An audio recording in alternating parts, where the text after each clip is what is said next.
Thank you. And thanks everyone for giving me the floor today. I really appreciate that. Yep. So like I was mentioning earlier, we have about 76 slides here that talk about everything from economic summary to market outlook. And we're going to boil that down to 7 or 8 of the things that we think are most pertinent to today's environment. And it's a very interesting time. We're kind of coming to this inflection point where we we saw pretty much low volatility, good returns in the first half of this year, and now we're starting to see volatility pick up. We're starting to see some rotation out of some of the leaders in the market that have some of the biggest companies that have had leadership over the past 18 months. So I think it's a really interesting time to go through this. But I'd like to start with just a brief economic summary. I think that's a great place to tee up. So recently economic data, it's sending a little bit of mixed signals. So if we start with the positive side, on the top part of our chart, you can see U.S. economic growth on the top left. It has remained very resilient in the face of 525 basis points of interest rate hikes. GDP growth was 3% in Q2 this year. We saw some moderation. You can see those two bars, just the second and third bars from the right there. GDP was coming down, causing a little bit of concern that maybe the Fed had overdone it on interest rate hikes, but Q2 was very promising that we reaccelerated. And as far as looking ahead into Q3, the Atlanta Federal Reserve puts out what they call their GDP Now tracker, and it really tracks in real time their estimates for the current quarter. So for Q3, we're looking right now at their latest projection at 2.1% growth. And we feel anything around 2% or above is a really conducive environment for especially U.S. large cap stocks. So we're still positive on the overall economic setup. We're just starting to see some things at the margin start to soften a little bit. Looking to the top right chart in inflation. Inflation dominated the headlines last year and in 2022, of course. It peaked at 9.1% in June of 2022, but now we're starting to see pricing pressures moderate. Headline CPI, we'll get a new report for August CPI actually tomorrow, was down to 2.9% in July, down from 9.1% in June of 2022. So we've come a long way. And with inflation mostly under control, the Fed is now starting to pivot their focus to the latter part of their dual mandate, from price stability to full employment. So that's really where they're starting to shift their focus, and the market is reacting to that. I'm going to skip through the consumer tier in the middle and go straight to the bottom left. Looking at the labor market, this is really where we're starting to see some signs of weakness again, just really at the margin, because unemployment for August, which came out last Friday, was at 4.2%. It actually crept down from 4.3 in July, but we're starting to see that trend to higher unemployment. I think that's really giving both the market and the Fed some pause as to how much strength does this move truly have, because momentum is a very strong force in both markets and economies. So the Fed is now got their attention on the labor market, and they're ready to cut interest rates because of this. On the bottom right chart, you can see payroll change, month-to-month payroll change. The economy is still growing jobs. Last month, we added 142,000 jobs, or at least that was the initial report. Numbers have tended to be revised lower after the fact.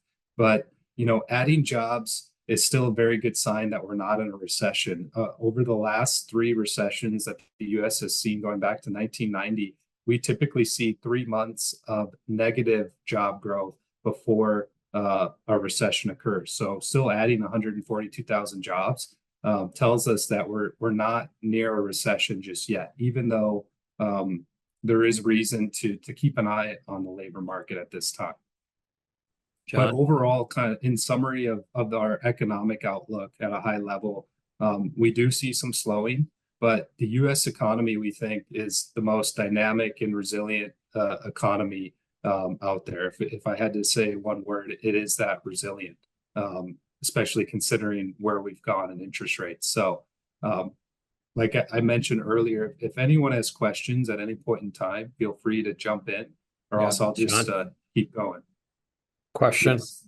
Yes. The non-farm payrolls change. I think that's been revised down 15 out of the last 16 months. Plus, they had the cumulative 818,000 reconciliation with payroll data. Is there any way that they applied that 818,000 jobs to the monthly payroll, or are those just two separate surveys that can't be reconciled? These surveys, and that's a great point, Dave. Thanks for bringing that up. Those surveys are independent, and you know the Fed has, or excuse me, the government has a very difficult job of taking private sector payrolls and extrapolating that data on a month-to-month basis, a couple days after the month ends, into real-time numbers. It's really, like you said, it's a survey, which is not a perfect system, but over time, as they revise it, what we like to do is we like to look at 3-month trends. And what 3-month trends does is it smooths out that data. It includes any revision. And like you mentioned, all the revisions have been to the downside lately. And it doesn't put so much focus on one data point, because that's when you start to get kind of these knee-jerk reactions if you're really focusing on one data point. So we like to look at 3-month trends. The trend is to lower job growth, but that's coming from basically an overheated labor market where the labor market couldn't sustain at the trajectory it was at. So we still think it's healthy, but it is something that we're definitely keeping an eye on.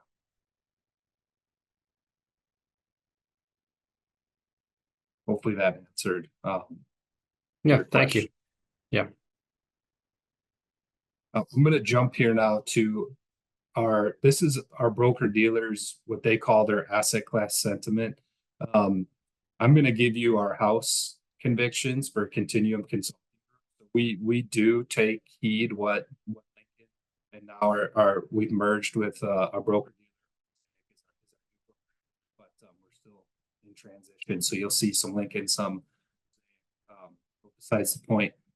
Our highest convictions still remain in the areas that we've seen a lot of leadership in over the last 18 months, and that's technology, that's more growth oriented stocks, and it's some of the mega cap US based companies.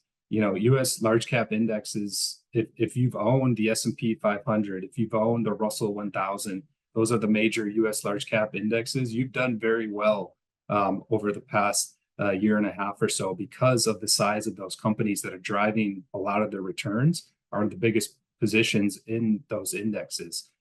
So we really think that that's a great way to take advantage of the earnings growth we've seen. But we do see that earnings fundamentals are starting to weaken.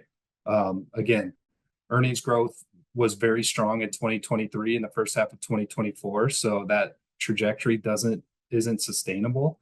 And that's really where we're seeing some earnings revision. Analysts are trimming their earnings for the second half of this year.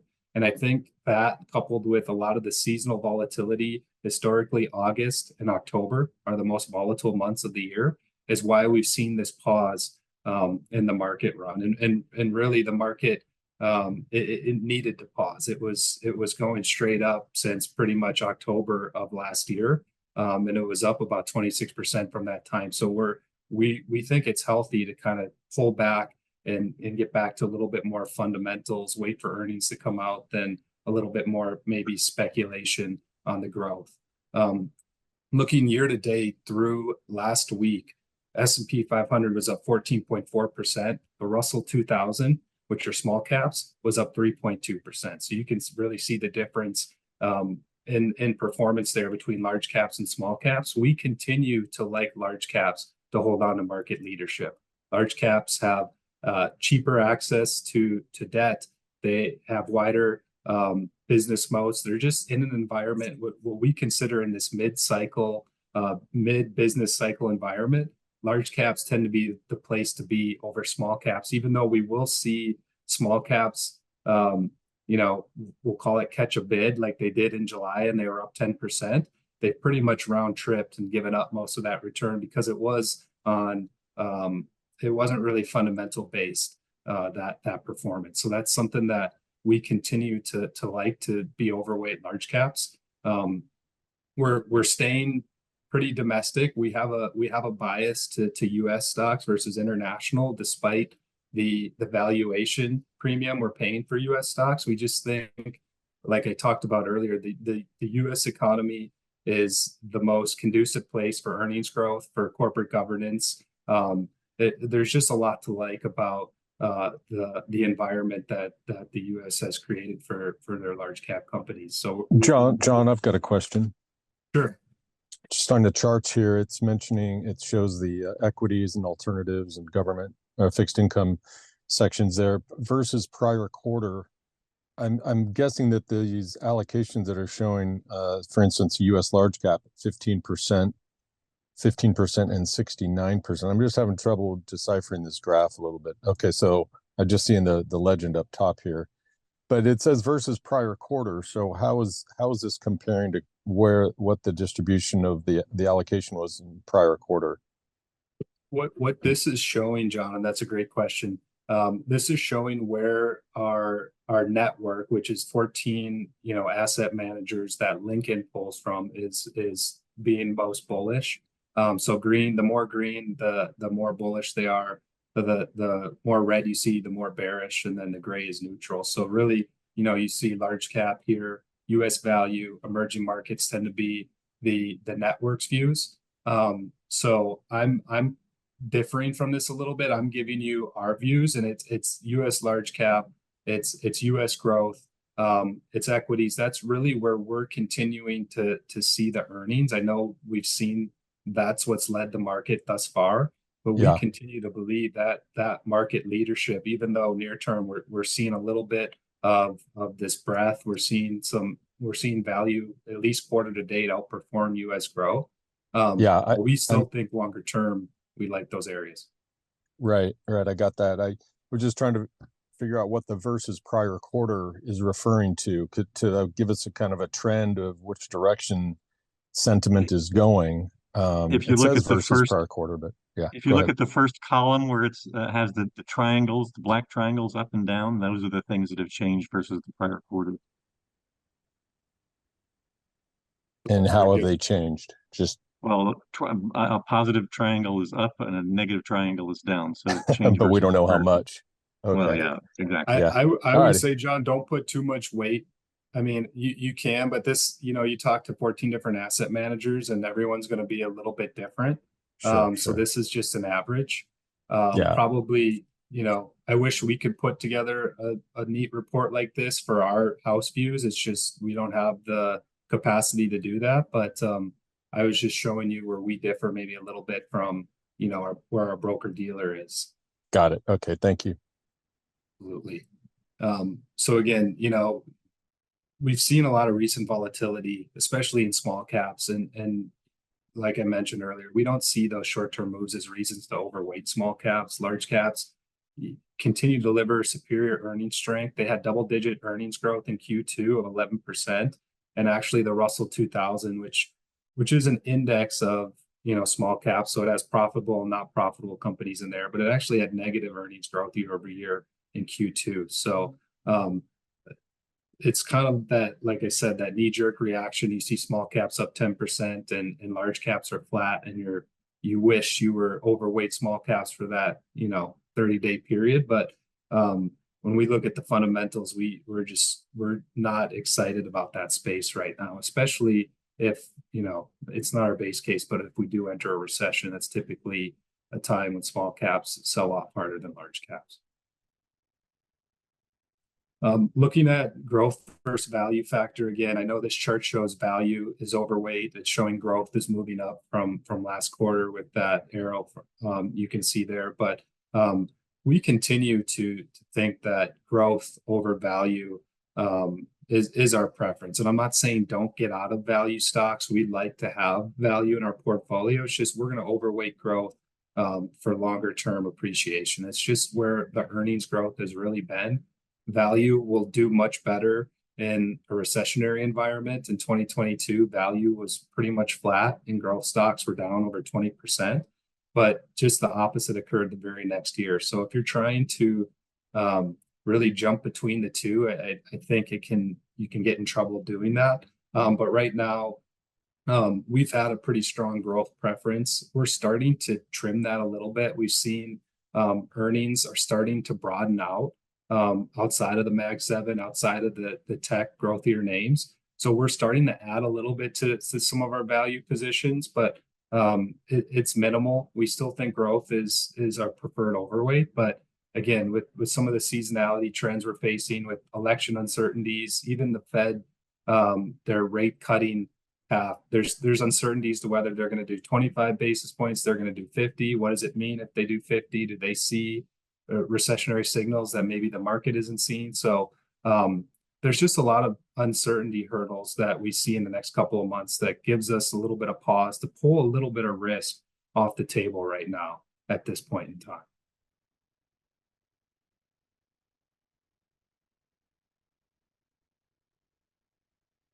But all that being said, I want to be clear, short term, very tactical. Yeah, we are pulling back a little bit of risk, but once we get through the election, once we get into, Q3 earnings season where, a lot of the fundamentals get back in the driver's seat versus the macro and the other news that's going on out there, we're still very bullish over the medium term, over the 6 to 12 months. And I'll show you some slides on, performance of stocks after Fed rate cuts, as well as post-election, that I think will reiterate that. But I don't want to mistake it. Near term, over the next couple of months, we are pulling back a little bit of risk, but longer term, if you stay the course, if you understand, we're going to have some volatility in September and October leading up to the election, which I think everyone has a pretty good understanding of that.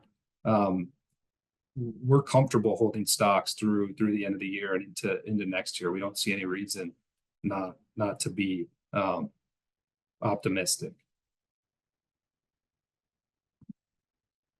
Let me jump ahead here.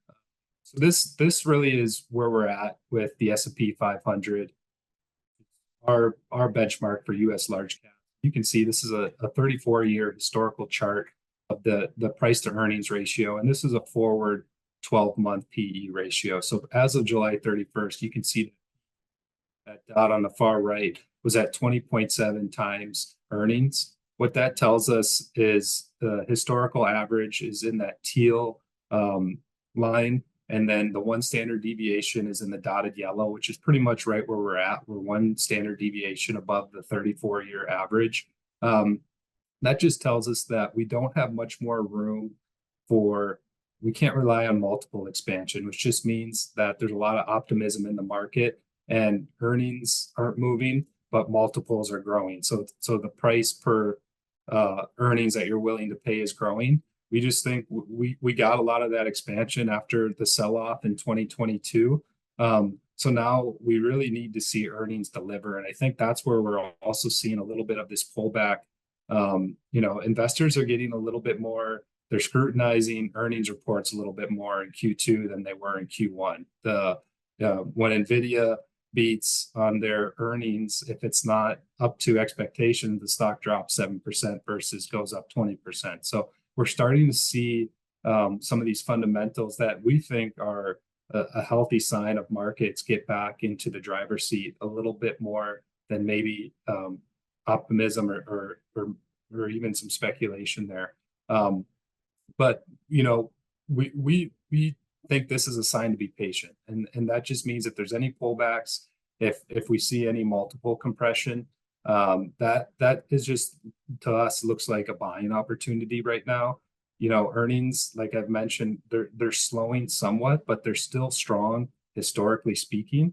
And we see the forecast that we look at show that earnings growth is recovering next year. So markets typically price earnings about 6 months ahead of time, looking at where analyst numbers are. So, looking into next year, that kind of lines up with once we get through the election time frame, that if the earnings data holds up stronger than expected, we could have a nice run to end the year post-election. So that's something I just want to keep in mind. But again, these valuations tell us that, you know, we really need those earnings to deliver to keep performing from here.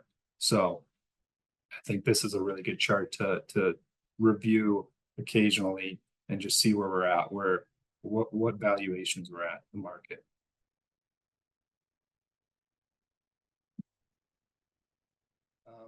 Looking ahead to, you know, here's estimates for net income growth year over year. You can see in the light blue column going back to Q1 2023 is the S&P 500 X Mag 7 stocks. And then the darker blue are Mag 7 net income year over year growth. And you can see last year, Mag 7 stocks really outperformed, but their earnings justified that. You know, there was a lot of talk about how concentration was growing, which it was in the index, and that you know, we were getting over concentrated, overbought in these companies. Well, they really delivered on their earnings growth compared to the rest of the market. But if you look ahead to Q3 2024 and beyond, you can see that earnings breadth is expected to broaden. So that's really, again, another healthy sign for the market. And case in point, quarter to date, technology is the only sector in the red. We're seeing financial sector assume leadership. We're seeing real estate assume leadership. If the market was really concerned about a recession, I guarantee you those two sectors would not be in leadership positions. So again, you know, these cyclical sectors taking over leadership, driving the market, it's great to see after not seeing that all of last year. So, you know, rolling back into our conversation about growth versus value, a lot of those Mag 7 fall into growthier buckets. That's where we're seeing, we still like those companies, but we're adding a little bit back to our value companies because we see they've been oversold, they've been forgotten a little bit, and there's opportunities there moving forward with their earnings expectations looking a lot better than they did last year.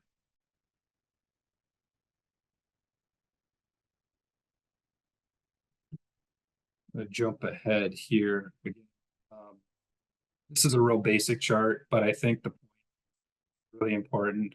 And it talks about what has happened after the Fed cuts interest rates. And, you know, it's more of a macro view. But once the Fed begins cutting rates, there's typically two paths that you can see. There's the no recession path, which is the top line in green. And there's the recession path, which is the bottom line in red. And what this is it's the average of returns over the last 12 US rate cutting cycles since 1965, 12-month trailing returns. So after the Fed cuts interest rates, what happens after 12 months? If we avoid a recession, you can see the market tends to do very well over the next 12-month period. And that's exactly the scenario that at Continuum we feel we're in.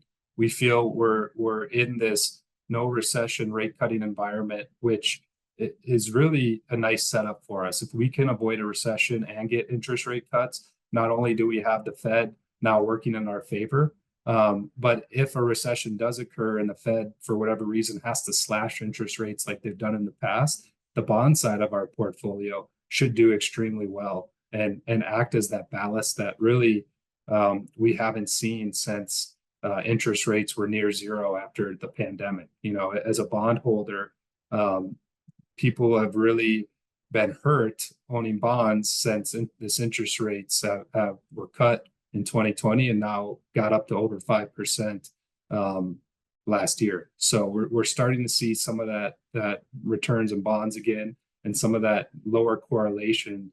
The reason why we like to own bonds and stocks in our portfolios. So we continue to think, as long as the Fed's cutting rates in a consistent pattern, if they don't see recession, that's a good setup over the next 12 months as well for equities.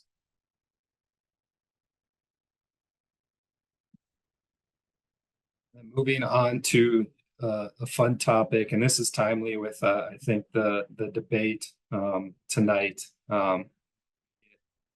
Into any of that, but we'll just talk about how the market impact during years in presidential elections. I think that's very interesting. you know, it's no surprise. Markets like calm waters. It's not, that's not a surprise to anybody. And this chart shows the average performance since 1932 across all election years. And you can see on that bottom line in the blue that September through November is historically the worst 3-month period for performance in these years. So not only do we have seasonal volatility concerns, throw on an election year, and September, October, and November is just it's a tough time to invest. There's a lot of uncertainties. There's a lot of I'll say noise, where you know a lot of the political agendas get more in the driver's seat, and that can drive some returns near term. We think that those are buying opportunities. Typically, the VIX will spike up this year, and we did already see the VIX spike in early August, coming out of the yen carry trade.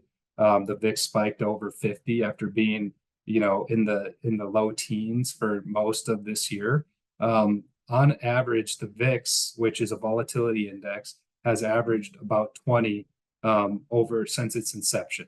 So anytime we see a VIX over 20, which is right where we're at now, a 1 standard deviation level above 20 is about 28.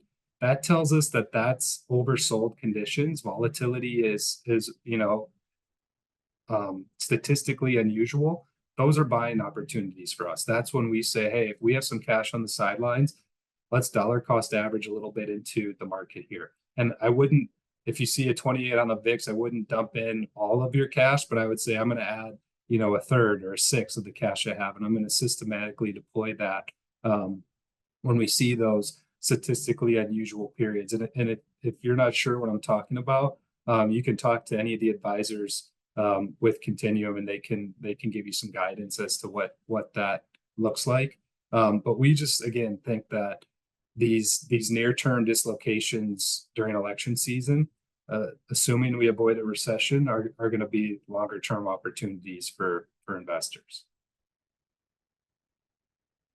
And then typically the VIX tends to cool off in November post-election and December, and that's when stocks can enjoy a period. Historically, I've enjoyed that period post-election, and you can see that on that chart. Even through the end of the year, it continues to run up over the next 6 months is how far this chart goes out. But I think that's, you know, encouraging once we get past this period here for us to keep our focus on. And then lastly, one final slide on elections that I think is important to see. You know, we expect markets to move regardless of which party is in the White House in the next 12 months. You know, markets will be driven more by what's going on with economic activity, what's going on with earnings power, not who's elected into the White House. So these factors, you know, politics will move markets near term, but as you see in this chart, longer term, it really is almost, and I think it showed it on the last slide, but it's almost identical to performance regardless of which party is in the White House. And maybe it wasn't on this slide. Oh yeah, here it is. So Democratic 10-year annualized returns 11.2, Republican 10.5. So almost identical returns over a 10-year annualized period, depending on who's in the White House. So that again is reason for us to, you know, kind of look past that, what's going on. And I know policy will have impacts later on, corporate taxes, tariffs, all that stuff. But you know, it's hard for us to plan for that uncertainty right now. And then I'll just summarize, guys. That's the last slide I had. Is, you know, like I said, we remain cautiously optimistic. So despite the seasonality trends, election uncertainties, despite, you know, earnings maybe slowing a little bit in the U.S., we're not losing hope in equities. We're looking beyond the immediate horizon, and our medium-term outlook is optimistic. We view recession odds remain low. So we're maintaining our preference to stocks over bonds. We still favor our long favored tilt. So it's our U.S. large cap stocks. We still like growth companies, and we still like technology areas in select areas of that sector. So longer term, that's really what has driven a lot of the market. I mean, it's 32% of the S&P 500, the technology sector. And I'm not telling you to go put everything into those stocks, but you have to have exposure if you want to even come close to keeping pace with the indexes, and that's just kind of the reality um, of the U.S. economy right now, and the way things are. But I want to leave on a high note that we're still optimistic, regardless of all some of the things I mentioned. So with that, I'll end my presentation, and we can open up the Q&A. What's your view of the number of Fed rate cuts and the pace? Because I know that everybody's priced in a given for September, given the jobs report, but we have other Fed meetings, I think both November and December. So I didn't know if you guys have an opinion on that. So we tend to follow the futures market, and the futures will tell us, what the consensus is for rate cuts, and it will move quickly in real time based on the data. We tend to think that the Fed will start with 25 basis points at each meeting, the last 3 meetings of the year.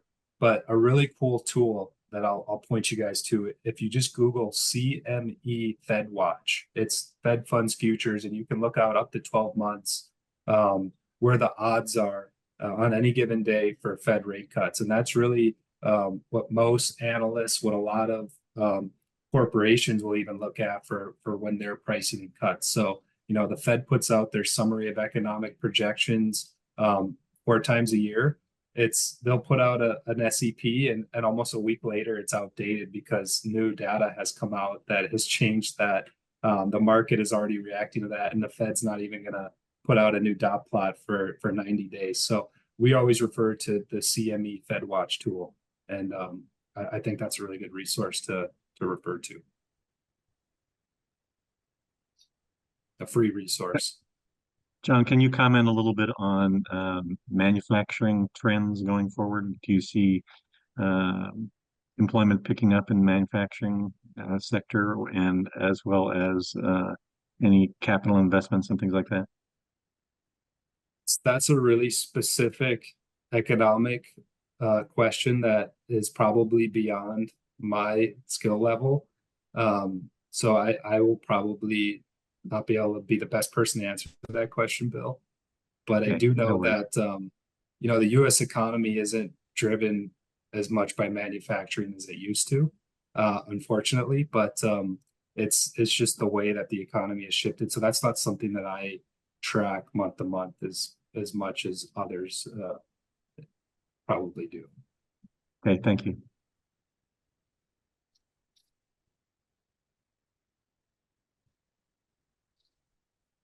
Any other questions? Okay, sounds like the topic is worn out here, and so we will look to call it a day. John, thank you very much for your presentation. Really appreciated it. Yeah, Dave, thank you. Everybody, there's a question popped up from Lisa. Within the fixed market, where are the sweet spots, junk, corporates, et cetera? So she's, in terms of fixed income, didn't know if you have a portfolio mix there, I guess is the question. Yeah, let me go back to that slide that we talked about, because I think that'll help us with a visual here. So, what we really like in fixed income, we were overweight duration going into the year in anticipation that the Fed would be cutting rates. And that was actually a painful position because interest rates, again, or yields actually went up. Right. And now we've really seen the yield on the 10-year Treasury, which peaked at 5% last year, is now down to about 3.7. So we've really seen the market has front run a lot of the Fed's interest rate cuts, and a lot of that appreciation on long duration bonds has already been realized, unless we go into recession and rates are slashed immediately overnight. So what we like, all that rambling to, is the middle part of the curve, and we think the middle part of the curve is a great place to be. Maybe be duration neutral, and what I mean by that is if you look at the U.S. aggregate benchmark for all bonds. The average duration on that position is about 6 years. So somewhere in that 7 to 10 year range, high quality fixed income, you can still get 5 to 6% in investment grade corporate bonds. And we think that's a great place to be. We also have some small positions in our portfolios in what we call short duration, high yield, because the yield curve is still inverted. You're getting really good yields at the front end of the curve. And because we don't foresee a recession, we are willing to take a little bit more credit risk right now and a little bit less duration risk, which was kind of the opposite entering into the year. So we're shortening our duration back to about neutral, and we're taking a little bit of credit risk in the high yield space. And because it's short duration, those higher yielding bonds tend to mature in 2 to 3 years. We're more comfortable than lending, in the regular high yield space, which is more of a 6 to 7 year maturity. It's just more uncertainty and not enough additional yield to have that uncertainty. If I can piggyback on that, I have to help manage a little bit of corporate money, and we have an investment policy that's very conservative. So for the last year and a half, I've been doing T-bills and getting, just find the yield curve at 5-something% basically for 90 days or 120 days. And it's like, easy money. So, that inverted curve, it pays to invest short run. That way, when things start to normalize a little bit, you'll come to maturity quick enough to take advantage of the opportunities. And John Chang wants to know recommended asset allocation for folks in retirement. It's a pretty specific question, Shane, to your situation. I think, we'd have to, we're planning driven advisors. So we'll do a plan before we prepare an investment recommendation. So I would say, talk to your advisor, talk to someone at Continuum, and be happy to speak with you on that and give you some guidelines based on your personal situation.